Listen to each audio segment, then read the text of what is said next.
ரோட்டோரமா நடந்து போயிட்டு இருந்தாங்க. அப்படி நடந்து போயிட்டு இருக்கும்போது அவங்க கையில நிறைய வெயிட் இருந்துச்சாம். நிறைய பேக், இந்த கையில ஒரு பேக், அந்த கையில ஒரு பேக் எல்லாம் தூக்கிட்டு போயிட்டு இருந்தாங்களாம்.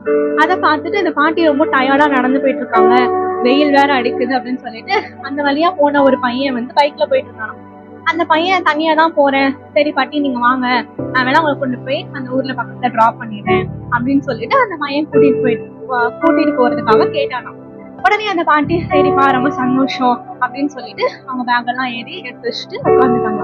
உட்காந்துட்டு போயிட்டு இருக்க வழியில மறுபடியும் அந்த பாட்டி பின்னாடி இருந்துட்டு ஐயோ என்னால முடியலையே, வெயிட்டா இருக்கே அப்படின்னு சொல்லிட்டு இருந்தாங்க. இந்த பையன் என்னடா மறுபடியும் இந்த பாட்டி இப்படியே சொல்லிட்டு இருக்காங்கன்னு திரும்பி பார்க்கும்போது அந்த பாட்டி தலை மேல அவங்க கையில வச்சுட்டு இருந்த வெயிட் எல்லாம் தலை மேல தூக்கி வச்சுட்டு வந்துட்டு இருந்தாங்களாம்.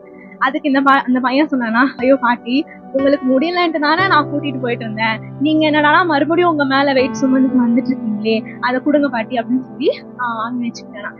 இந்த மாதிரிதான் நம்மளோ கத்தர் மேலும் பாரத்தை வைத்து விடு, கலங்கி தவிக்காதே அப்படின்னு சொல்றாரு. இருப்பினும் நம்ம வச்சு ஆண்டவர் இடத்துல வச்சிருந்தாலும் அதை நம்ம விசுவாசிக்காம நம்ம மேல பாரமா வச்சுட்டு இருக்கோம்.